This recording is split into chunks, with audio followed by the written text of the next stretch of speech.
All right. Welcome to Primos for Life. I'm your host, Eddie El Nino Baque. So let's get to it. And today's topic is pro wrestling. And my special guest today is lifelong wrestling fan. Ladies and gentlemen, Ariel Bisueta. Hey, man. Well, hey, how you doing, Eddie? Welcome to the show, man. How are you? I gotta tell you, it's a pleasure to be here, my man. And fantastic. Very happy to be one of the first, if not the first guest you have. I'm looking forward to it. Thank you There for you the go, invite. man. That's what I like to hear. Man, the reason why I brought you onto the pod is because I wanted to talk to you pretty much. I guess we could label it because it is going to be pro wrestling, right? Because we just love Right. pro wrestling. Obviously, the intro kind of led that way. But what I really want to talk about is the Triple H era, right? What is being deemed. I mean, let's go back all the way. And the reason why I want to bring this topic up before we even go back is because, as you know, this upcoming Monday is it's a historic event for WWE. It's Raw on Netflix, baby. Raw Raw on on Netflix, Netflix. the $5 billion deal, right? I mean, Wow. isn't That's that crazy. wild? That's crazy. To think of where wrestling has come from. To be able to say that it is worth a $5 million deal. Like I'm 45. If you would have told, 8-year-old Ariel who was running around Hulkamania and everything, where we would be now, it's completely insane, Right. like And that unprecedented. and I think that's what like really brings me to want to even talk about the topic because even everything leading up to last year's WrestleMania, right? Right. Everything leading to from the Royal Rumble going forward all the way till now. I feel like not only has wrestling been hotter than ever, but also like just WWE programming alone has just been Right. fantastic ever since Triple H took over. I mean, it can be, as far as I know, and seeing the regimes that I have, which has really only been Vincent Kennedy McMahon. Um, it seems like more people are getting shots. The writing is quicker. Everything counts. Everything. When you're looking at different storylines, things here and there, something that you may not think means something will come back later in some callback, which I think Triple H being coming from the same generation as we have in terms of wrestling, Yeah. sees that this is the way that it needs to go for it to be a viable show. Right. If anything, he's made the product even more profitable and just more eyes on it, more deals. But before we jump into what we hope and we want for Monday, let's go back to everything leading up to WrestleMania. I mean, like we were there, but isn't it crazy to think that we were at the Rumble, right? Yeah, man. That was great. That was sick. That was awesome. That was so dope. So dope. Like, I mean, CM Punk coming back, getting injured, just Cody going again. It was crazy. It was what a pay per view. I mean, and that was he was talking about almost a year ago. Maybe a couple weeks away Yeah. from a year, like road to WrestleMania. Well, And then but here we remember, are again. time out. It's not a pay per view anymore. You're showing your age. That's right. The It's a premium PLE. live event. It's a PLE. There you go. I am Thank you. showing my Thank age. I am showing you. my age. There's a couple No, grays over here if you want to see also. but what was I gonna say? Okay, but everything from that point on till now, what are like the most notable moments that you think Triple H and the roster and everybody has created now that you look back and be like, oh man, I can't believe that happened. Like, are there any call outs that you would Well, I reflect mean, on? you got to figure the entire WrestleMania, Seth Rollins aspect of WrestleMania.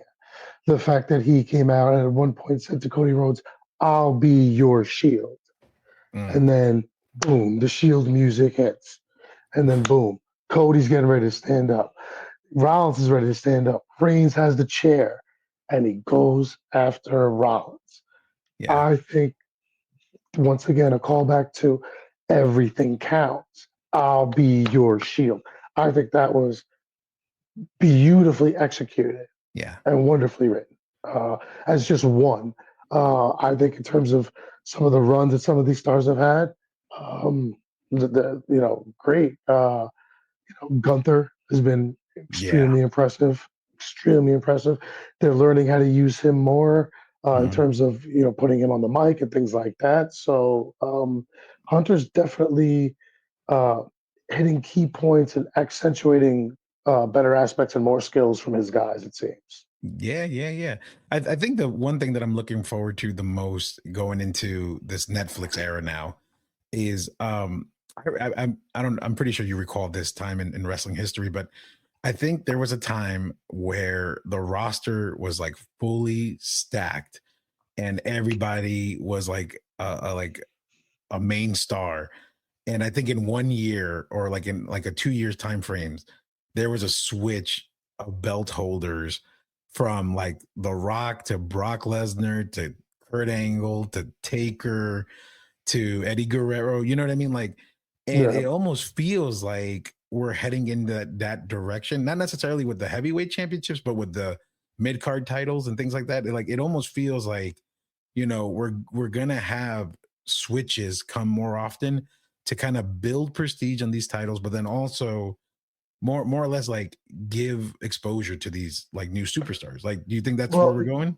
you have to keep the talent happy, and like you said, with the major titles, yes, I don't see that happening, as quickly. But yes, with the mid card, and I don't want to say mid card. I don't want to be disrespectful to the Right, right, right. profession, to well the IC and the US and the I think you also need to switch those around a little more, as you said, to give exposure to the younger talent, to give these guys a shot, to give them a Yeah, chance to make their names. Throw it at the wall, see if it sticks. So you do have to do those things. And I definitely think Triple H is has no problem doing that, and will have no problem doing that. I yeah. think I with you agree. I think that's going to be very exciting because I mean there's nothing more exciting than a title change. And I mean, and I'm not sure if you saw it, but it happened last night, two Oh nights yeah, ago. yeah, yeah. With Tiffany, You know, which I was a little confused about you know. because I, from a branding perspective, I was trying to understand why do it the SmackDown before. Well, first of all, why do it the SmackDown before Netflix, starts moving forward? But then I guess that's the other question, right? Is Raw the only brand moving to Netflix, or are all brands on Netflix? A- As of right now, what I've seen is it's just Raw because I believe SmackDown left Fox and signed with Universal to somewhat of a contract. I Mm-hmm. don't know the length of that contract now. NXT is on CW. Mm-hmm. Who knows how long that goes? Because I'm not sure what their numbers are rating wise. So I mean, Yeah. CW is not really grabbing ratings like that. So I Right. imagine wrestling is probably one of their more popular shows. So they may not want Right. to let it go. But in terms of what I'm thinking, in terms of putting the belt on Tiffany at this particular time, um, you're going to see a title switch or something at the Raw Netflix. I think it's going to be very big. So there's too many big things happen where you couldn't. Not that you could, but it would get lost in the shuffle of there. I Right. think also this gives people the opportunity, like, oh wow, something brand new that's going to be celebrated here. Like it gives people just like, all right, now I definitely want to check in to see what goes on with Right. this Right. Right. storyline as well. Because you've been playing the she's going to turn and cash in on Naya for since she's had that Yeah. Since they like briefcase. they teamed up. Right. Right. Right. Exactly. So I think the timing here was to kind of be like, all right, let's do it, because I know people also had eyes on that SmackDown because knowing that the Raw was the move to Netflix for Raw was coming, they were going to check in and everything. So you get a lot of viewership there, and you set up a good amount of storylines. I think going into that Raw. So now let me ask you a question, right? And let me know if you agree with this. But part of me going back to the title changes, happening more frequently. Am I the only one that wants Kevin Owens to like cheat and win and beat Cody at the next title defense to like really like stir stuff up? You know what I mean? You're not the only one that wants at all. No, that's definitely. I mean, because part of me would definitely love to see it. I just don't know if Kevin Owens is the guy to do that. I think if you're gonna pull the belt off of Cody, even if it's for a 1 month stint or whatever. A, we're kind of too close to Mania to be doing this now because Mm, you have to let the Rumble and everything. Yeah, that's going to start cooking soon. You have to let that like go. Like you have to build there. Um, but I think if you were talking maybe about an Orton, that I mm, see maybe more as a viable person. Owens is great. I think the storyline's fantastic. It's working well, and both mm, guys are fantastic. They're selling everything wonderfully. But I think you're not the only one. I just don't think Owens is the guy to do it in this particular moment in time because we mm. are so close to Mania. Oh man. If we were talking about this happening in October, and then you have a little 2 month feud going into Mhm. Christmas, and then Cody comes back, gets it, and now we're running to Mania. I think just right now, the time frame now, once again, this could be Triple H's just like, and now I'm gonna throw a monkey wrench in Yeah. there, Oh and man. throw everything off, which would be awesome. But I definitely you're not the only one, but I just don't know if it will happen this PLE. So now here's another question for you, right? As a Okay, lifelong wrestling fan, right? And this shoot. might All be a right. hot take, right? Oh But no. this Triple H era run, it almost, I don't know about you, but it almost made me forget about AEW like completely. Like I haven't tuned in to AEW since like especially now all the Yeah. stuff that I've heard like about Ricochet and like how terrible he's doing over there. I'm just like, Awful. Like I'm he's glad I'm calling not out people watching. on Twitter and stuff, and yeah, AEW. I mean, and I think it was even before the Triple H era. To me, had started to kind of Window. just kind of yeah, and I mean, and you can see it. Like I mean, they don't show because every now and then I'll just check in if I'm home and see what's happening. But they would even show you certain angles of the venue because it's so empty.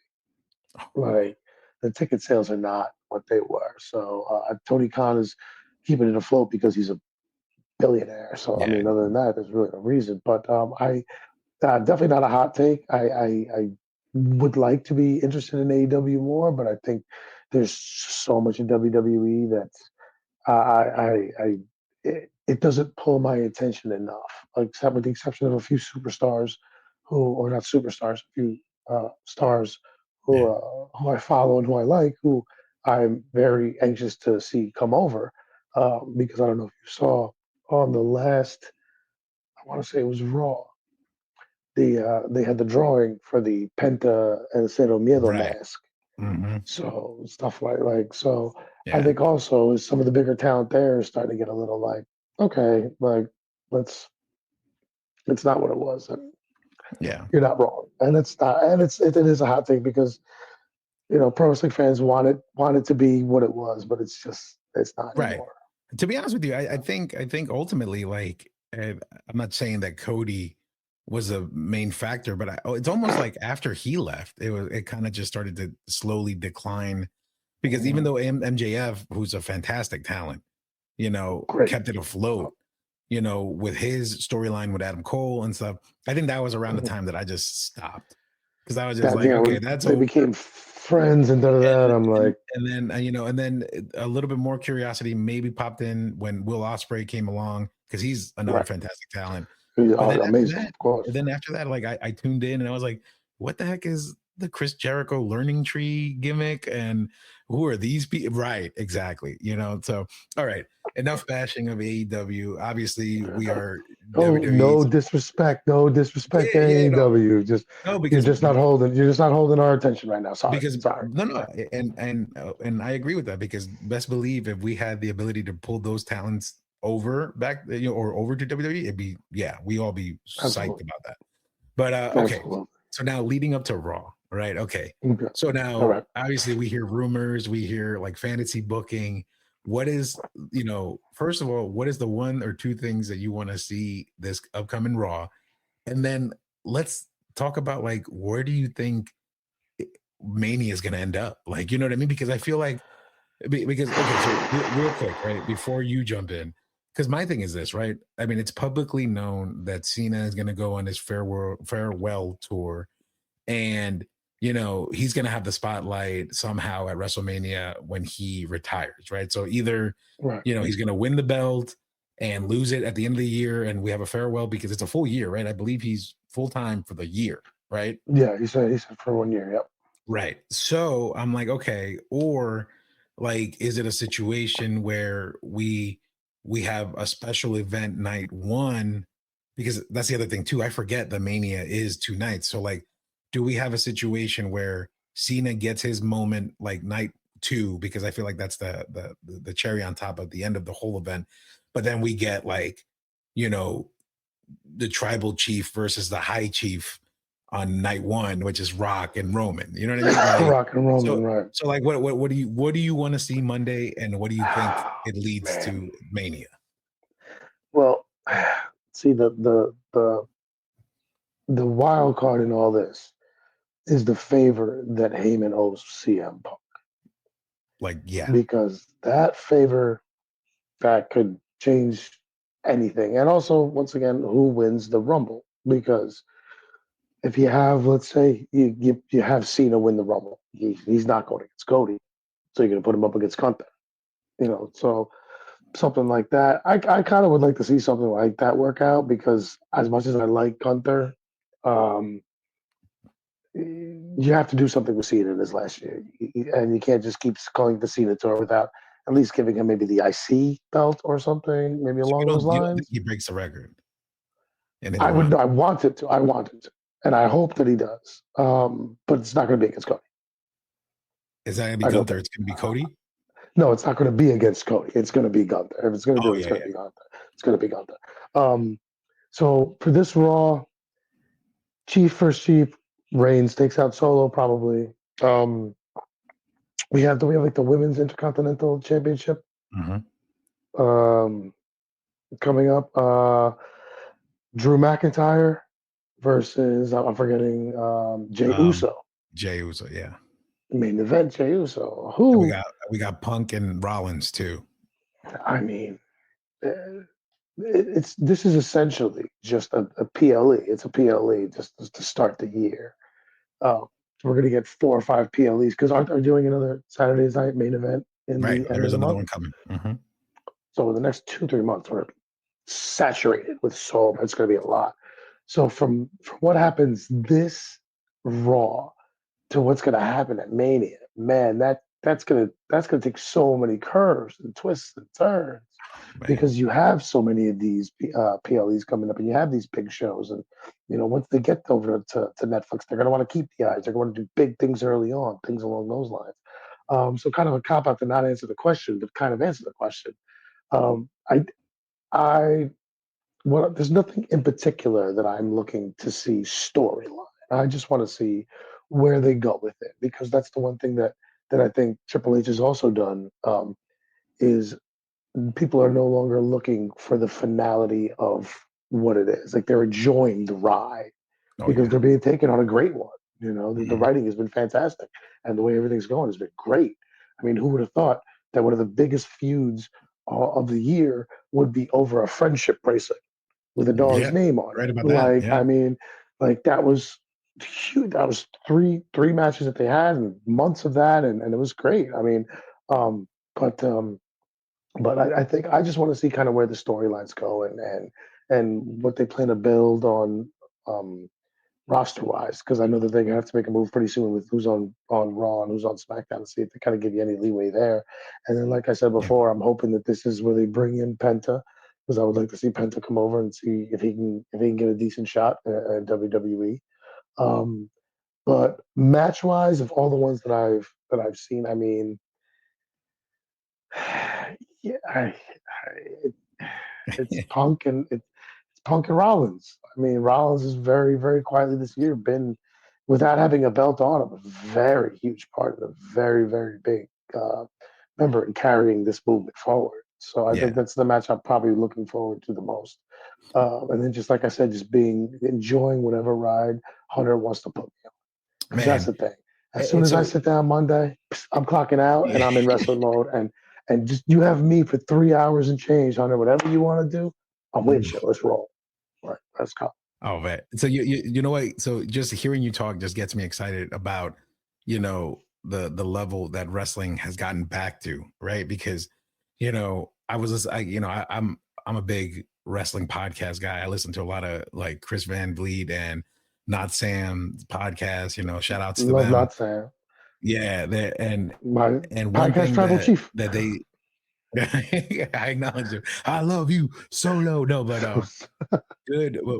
But one thing that he said recently that really stuck to me is that there was a point in time in wrestling when we were when as fans that you were just watching and you were just tired of like feeling like you're trying to pull the wool over our heads. Like we're not idiots, we're not dumb, we're invested in the product. Why do you still treat us like we're Right. idiots?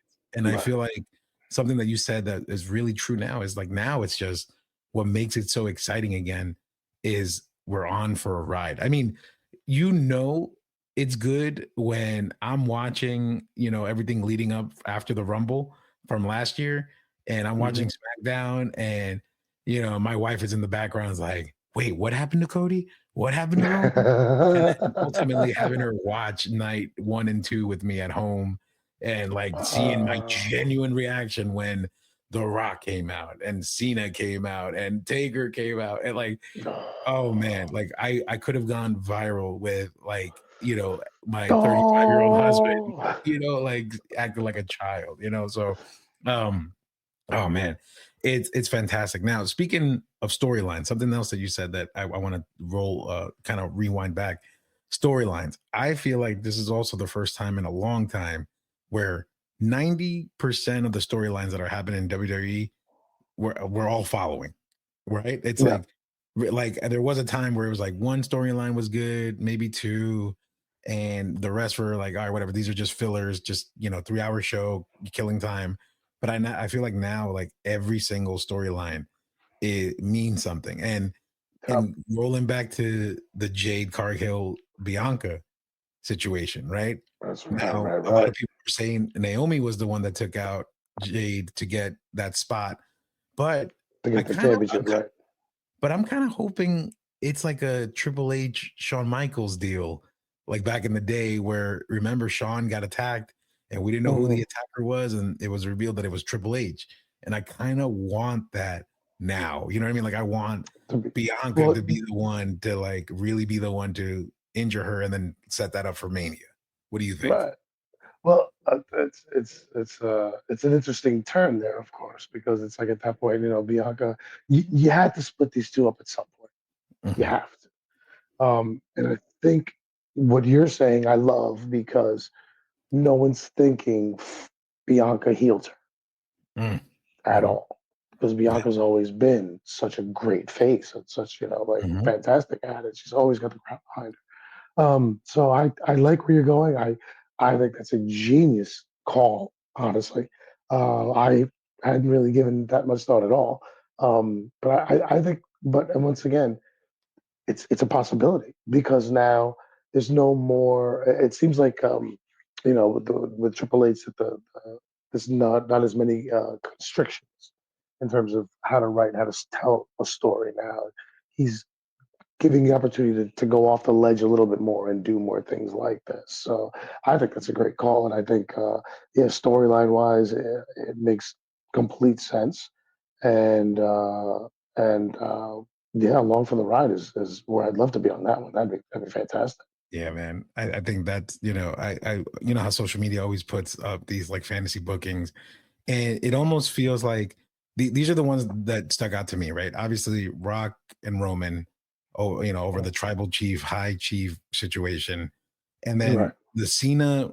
I did see the Cena Gunther WrestleMania like a poster, like as if like that should be the match, but I also saw Cena and Randy, right? Like kind of doing that. But I think a lot the big thing is like I think what people Yeah. are forgetting is like they think his year is over at Mania, but it's not.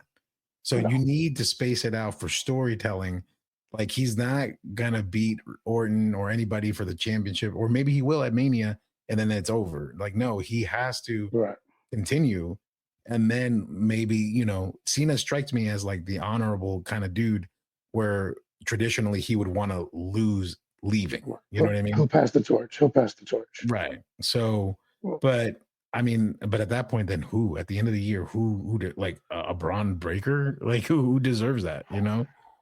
Yeah, it's a tough No, call. You know, ah, break. I want to like Braun Breaker. I really do. I don't know or like a Jey Uso, right? Like maybe Cena's champion, Uso takes it off of him. Now he really Oh solidifies man, himself as a singles. You know? that's a tough call. That's such a tough call. What to do and who to do it with. Like, Yeah. I oh mean, the man, possibility, like you yeah. said, the possibilities are endless. You know? And then what I mean, about this New because Day turn? Right? Like, how do you feel about that? this is my favorite thing. This is my favorite thing. I absolutely well, A, because I love the New Day.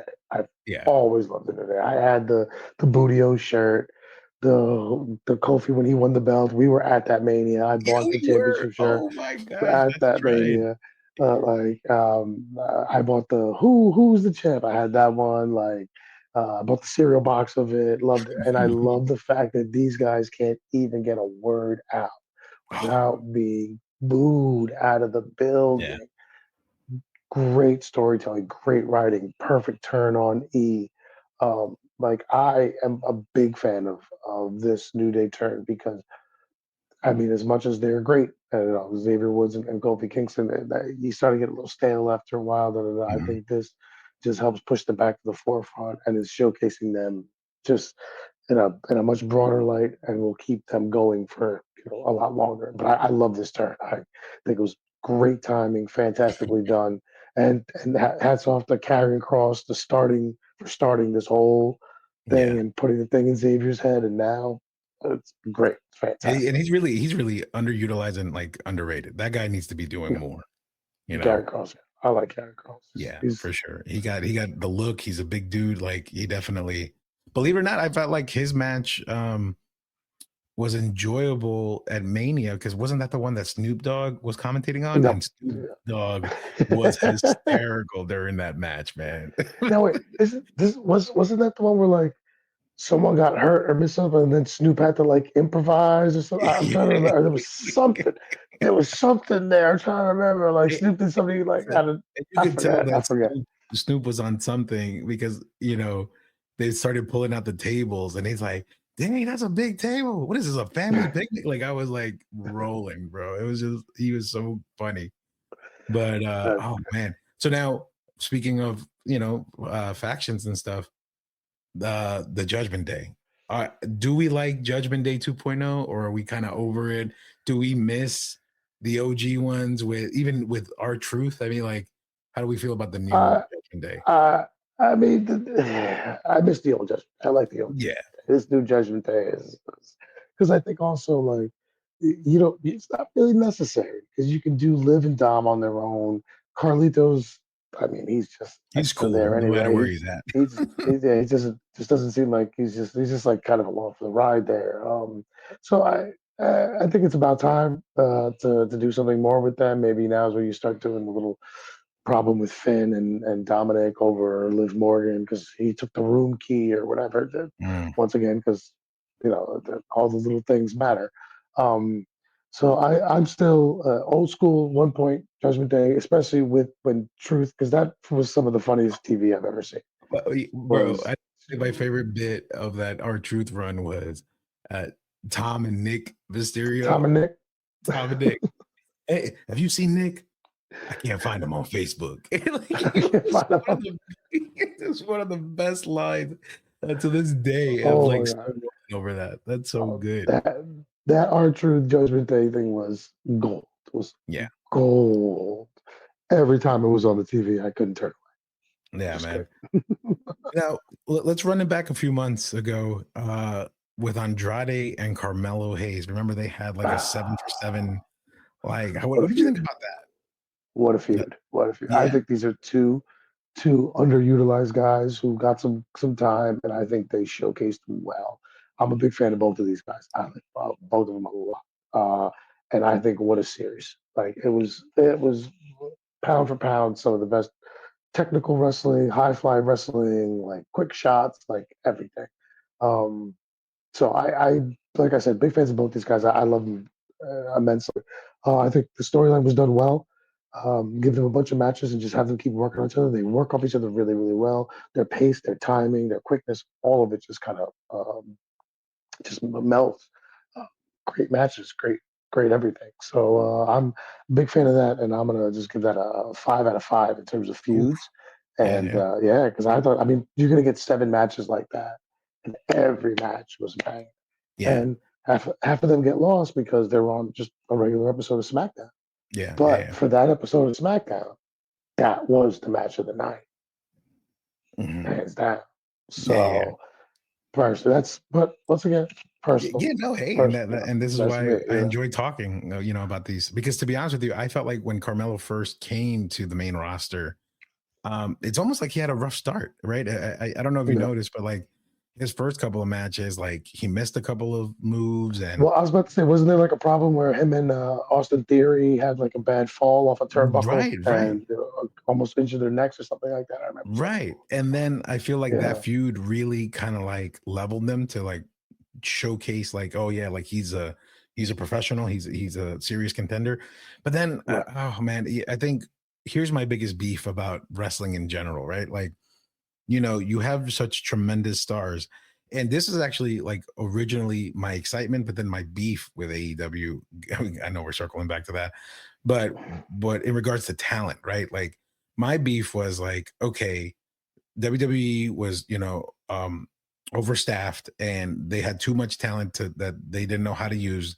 So you had some of the best talent go to AEW. You got your Keith Lees, you have your Aleister Black. I mean, even Andrade at one point went. Andrade, yep, Right. And you sit there and you're like, oh, finally they're gonna get the chance that they deserve. They're gonna win the heavyweight belt. They're gonna really show them off.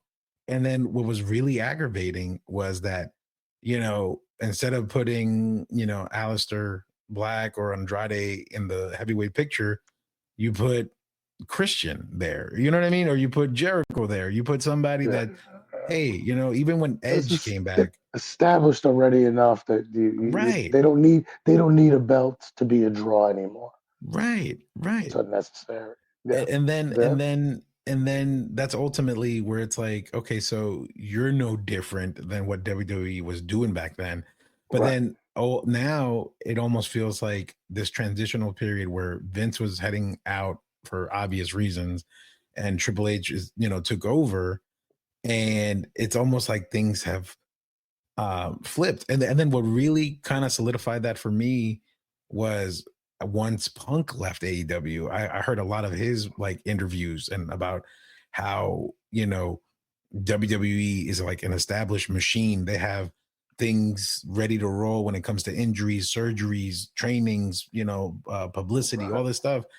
And this other place is just like, well, if you're not doing anything, feel free to swing by, or or you got to book your own surgery and be Right. back in 2 months. You know what I mean? Like it almost really, like I already had my assumptions of AEW as a machine, and Right. he just kind of like solidified my opinion of it, and I was like, all right, I'm not even gonna bother with this product anymore. Actually, I find Yeah. better. I enjoy like New Japan and MLW a lot more these days than I have AEW. You know what I Wow. mean? So Yeah. yeah, man. Oh, that's crazy. I kind of like I realized that when anything that I like, good or bad, I'm just very loyal to it. You know what I mean? Like Manchester United fan. I've been fan for since I can remember. We're having the worst 13 years of my life, but hey, I'm loyal. You know what I But you're mean? still there. You're But I'm still still there. there, right? Right. Gaming systems. I've had them PlayStation 1 through 5, and I've never went to Xbox. Nintendo doesn't count because that's his own thing. You know what Yeah, I it's mean? And I'm just like, man, I'm really loyal to brands, and good or bad, I'm a WWE it's loyalist. WWE through and Yeah. through, man, through and through. I mean, there's nothing wrong with that. I mean, that's they've been number one for so long for a reason. I mean, because even during the Monday Night Wars, I was I was probably 16, 17 when they peaked, when Raw, when Nitro went on that 52 week or 54 week, whatever it was, Yeah. where they just beat them every week In the ratings, yeah. in the ratings. Yeah. Shout So outs to Eric Bischoff. there you go. I remember that, and it was even then, even when the NWO was the hottest thing in wrestling. Me and a buddy of mine, Ronnie, we there's like four or five of us. We'd always get together and watch Monday night. We'd flip back and forth. But we always said we're like we still just prefer WWE. And to this day, I mean, it is what it is for a reason. It is that well-oiled machine for a reason. They do have these procedures and practices in place that make things just kind of go a lot easier for the superstars. And when it's easier for the superstars, the product comes out better. And then I think the fans see that and react to that, and it keeps us engaged and involved Yeah. more as well. Yeah. Yeah. All right, man. Well, you know what? We're coming up to the top of the hour, right? And let's save some for post Monday Night Raw on Netflix. Absolutely. But Absolutely. I do want to ask this one last thing before we head out, All right? right.